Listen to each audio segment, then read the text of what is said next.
Okay, I'm going to make a mostly sugar-free dessert because the milk, of course, has some sugar, natural sugar in it. But mostly sugar-free dessert that you can enjoy. And I got this idea from Sparkle Pink Lady, Lori. She and I were talking, and I was just talking to her about different recipes and things, and she's given me a few of them that I've used and were really good. And she said this was a Weight Watchers recipe that she had used, before, and they would use, like, I think it was reduced fat Chips Ahoy.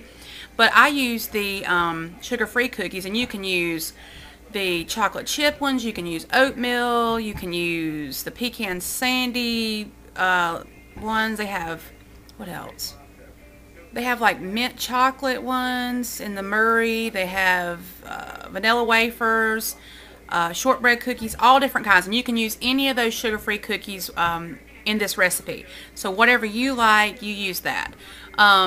But I'm going to use the oatmeal today, and it's not the Murray brand, but it's the one I showed in my grocery haul. So I'm going to show you the ingredients now.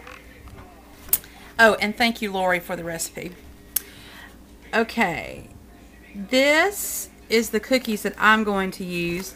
It's the Voortman oatmeal cookies, sugar-free, and this is just plain oatmeal, no raisins, but you could do that if you could find it. Let's see. It's sweetened with sugar alcohol, and it has 6 per cookie, and 10 carbohydrates, really 9, 4 grams of fats, let's see how many calories, 70 calories. But you may not even eat a whole cookie after you see the recipe. Okay, next will be the sugar-free Cool Whip. I use about 1.5, I think, so just buy 2. And you can use any Cool Whip that you like. If you like the one that is like light, that has a little bit of sugar in it, it's only like 2 grams or something like that. So, but I'm just going to use this today. And then this is just the cookies crumbled up, and that's for the top. I just put it in like a Ziploc bag and crumbled it up. Then you will need a bowl with just, I'd say about a half a cup to a cup of fat-free milk. And then this is the dish I'm going to use. It's like a loaf pan, but you can use a bigger glass dish. It works best in a glass dish though, but you can use like the 9 by 12 or whatever it is. But anything, this makes it a little thicker, like a trifle sorta. So that is the ingredients. Okay, first, these are what the cookies look like. And you just dip them in the milk. Let me pull this over. I'm just going to show you a few. And then you take the cookie and you just layer it in your dish. Just dip it, and you can kind of just shake it off. But you just dip it right in the milk.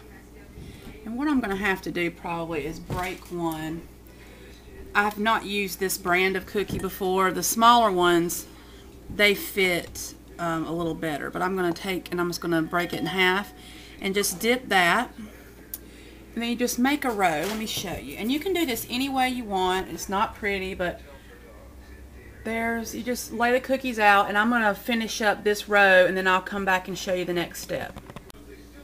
Okay, I changed the dish because the other one was too small, and these cookies are a lot bigger, so I just changed the dish. And then you take your Cool Whip, and it's better if you do it with a big spoon, and make sure your Cool Whip is thawed out. I forgot to say that in the beginning. And you just kind of start putting big spoonfuls on there.